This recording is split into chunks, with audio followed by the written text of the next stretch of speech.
আসসালামু আলাইকুম এভরিওয়ান, আবার চলে আসলাম নতুন একটি ভিডিও নিয়ে। তো সবাই কেমন আছেন অবশ্যই কমেন্টের মাধ্যমে জানিয়ে দিতে একদমই ভুলবেন না।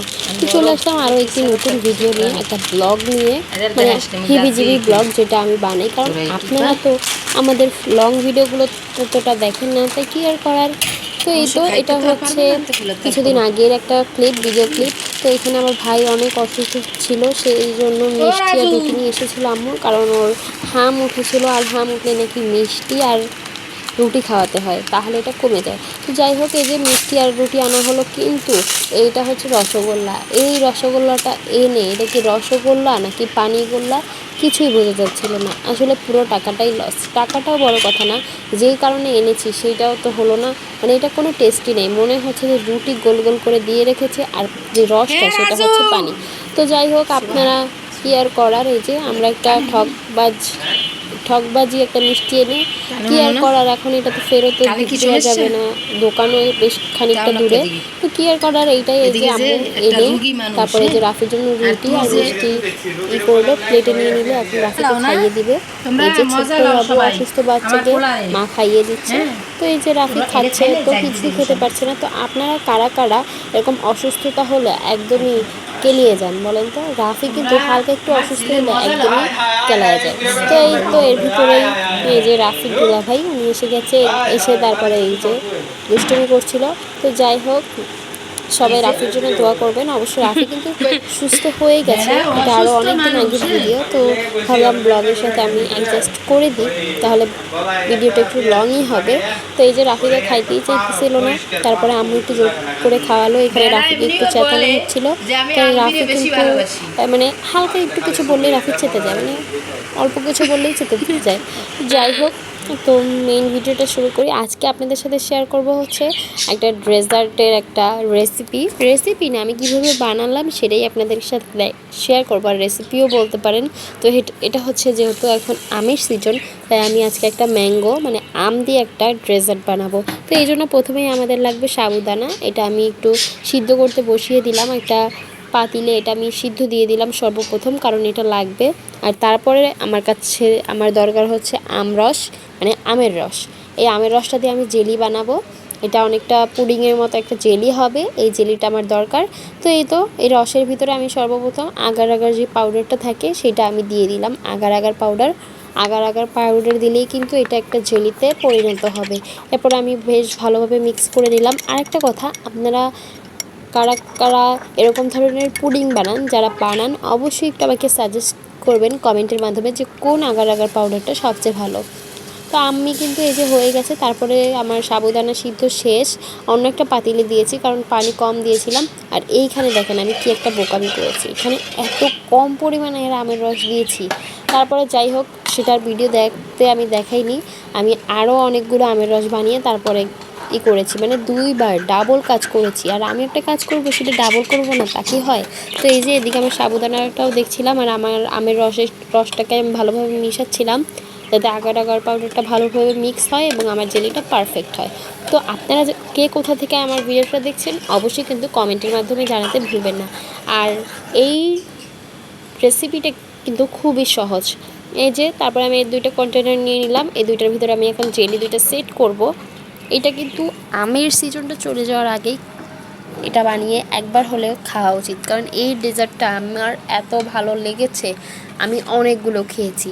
আর কম পড়ে গিয়েছে বানানোর পর, ভেবেছিলাম যে বানানোর পর আবার বানাবো, কিন্তু আর কি সময় স্বল্পতার কারণে আর বানানোই হয়নি। তো যাই হোক, এই যে আমার সাবুদানাটাও কিন্তু সিদ্ধ হয়ে গেছে। এখন আসি মেইন কাজে। তো এই যে জেলিটা তো দেখেছিলেনই আপনারা যে আমি বানিয়েছিলাম, জেলিটা কিন্তু আমি ফ্রিজে রেখে দিয়েছি এবং সেট হয়ে গেছে।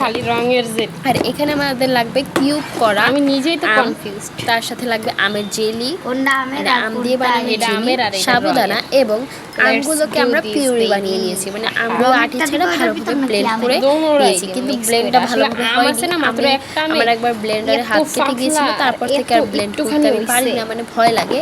এখন থেকে আম্মুই করে। তো আম্মুর শরীর ভালো ছিল না, এই জন্য আম্মু আমাকে হালকা পাতলা যতটুকু পেরেছে, বেশি ভালোভাবে করতে দেয়নি। তো এই তো আমি সুন্দরভাবে পারফেক্টভাবে, দেখুন এত সুন্দর হয়েছিল এই জেলিগুলো, আমার তো মনে যাচ্ছিল এগুলো আমি না দিই, এগুলো এভাবেই দেখি, কারণ এত কিউট কিউট আর সুন্দর হয়েছিল। আমার কিন্তু জেলি বানাতে খুবই ভালো লাগে, আর বিশেষ করে এই জেলি কাটার পার্টটা কিন্তু খুব বেশি স্যাটিসফাইং। তো আপনারা কে কোথা থেকে দেখছেন অবশ্যই একটু জানাবেন কমেন্টের মাধ্যমে। আর যারা যারা এখনো সাবস্ক্রাইব করেননি অবশ্যই প্লিজ একটু সাবস্ক্রাইব করবেন এরকম আরও নতুন নতুন ভিডিও পাওয়ার জন্য। তো এই যে আমাদের জেলিগুলো কিন্তু একদম রেডি, একদম এত সুন্দর। কিন্তু এই জেলিগুলো আমার বানাতে অনেক কষ্ট হয়েছে, কারণ আমি বোকার মতো 2বার বানিয়েছি। তো এই যে আমার আম, সাবুদানা আর দুধও লাগবে, দুধ এগুলো সব রেডি আছে। আমি কিন্তু এখানে কোনো চিনি ইউজ করিনি, কারণ আমগুলো অতিরিক্ত মিষ্টি ছিল এই জন্য। তো এই যে এখানে কিন্তু বেশি কিছু লাগবে না, আপনারা দেখতেই পাচ্ছেন। তো এই যে প্রথমে আমি দুধ দিয়ে দিলাম, দুধের ভিতর দিয়ে দিব আমের পিউরিগুলো। এই আমের পিউরিগুলো দিয়ে দুধের সঙ্গে ভালো করে মিক্স করতে হবে, কিন্তু আমাদের পিউরিটা কিন্তু ভালোভাবে মিক্স হয়নি, ব্লেন্ডার করা হয়নি। বললামই তো শরীর ভালো ছিল না, এই জন্য আমাকে ভালো করে ব্লেন্ড করে দেয়নি। তো এই তো এটাকে একটু ভালোভাবে মিক্স করে নিতে হবে আমের পিউরিটা দুধের সঙ্গে। তারপর আর কি, তারপর বেশি কিছু না, তারপর কি সেটা তো আপনারা ভিডিওর মাধ্যমে দেখতেই পারবেন। তবে এখনও সাবস্ক্রাইব যারা না করেনি প্লিজ প্লিজ প্লিজ একটু সাবস্ক্রাইব করে পাশে থাকেন। এই যে এত কষ্ট করে ভিডিওটা বানিয়েছি, এটা কিন্তু সম্পূর্ণ আমিই বানিয়েছি। তো যাই হোক, যতটুকু পেরেছি, জানি না ভিডিও কোয়ালিটি সেরকম একটা ভালো হয়নি, কারণ আমি একা একা সব কিছু করেছি। তো আর আমি কিছু একটা করলে খুব তাড়াহুড়া করি, এই জন্য আর কি ভিডিওটা যেরকম পেরেছি করেছি। তো এই তো তারপর দিয়ে দিলাম সাবুদানা এবং কি দিলাম আমার স্পেশাল জেলি, যেটা বানাতে আমার খুব একটা বেশি স্ট্রাগল করা লাগছে এটা বানানোর জন্য। তো যাই হোক, আপনারা কেউ আমার মতো করবেন না, এক কাজ একবারেই করে ফেলবেন, বারবার করবেন না। আর এই যে আমগুলো আমি অনেকটা আগেই কেটে রেখেছি, এই জন্য আমটা একটু কেমন জানি ফ্যাকাশে হয়ে গেছে, কালো কালো। তো যাই হোক, ব্যাপার না, ঘরের মানুষ আমরাই খাবো, আমরা তো বাইরের কেউ খাবে না, আমরা খাবো, একটু ফ্যাকাশে হলেও কোনো সমস্যা নেই। তারপরে এই যে সাবুদানাটা একটু আস্তে আস্তে হয়ে গিয়েছিল, জমাট বেঁধে গিয়েছিল, তারপর আমি একটু অফ ক্যামেরায় ভালোভাবে নাড়াচাড়া করে নিয়েছি। আর এই যে দেখুন, ক্যামেরায় কেন জানি কালারটা বোঝাই যাচ্ছিল না, তবে সামনাসামনি এত সুন্দর একটা ইয়েলো কালার, কি বলবো, এত কিউট কালার হয়েছিল, আমার তো খেতেই মন চাচ্ছিল না। আর খাওয়ার পরে খাওয়া থামাতেই মন চাচ্ছিল না, কারণ আম জিনিসটা কিন্তু আমাদের সবারই খুবই পছন্দ। বিশেষ করে আমাদের ঘরে কিন্তু প্রত্যেকে আম লাভার, প্রত্যেকেই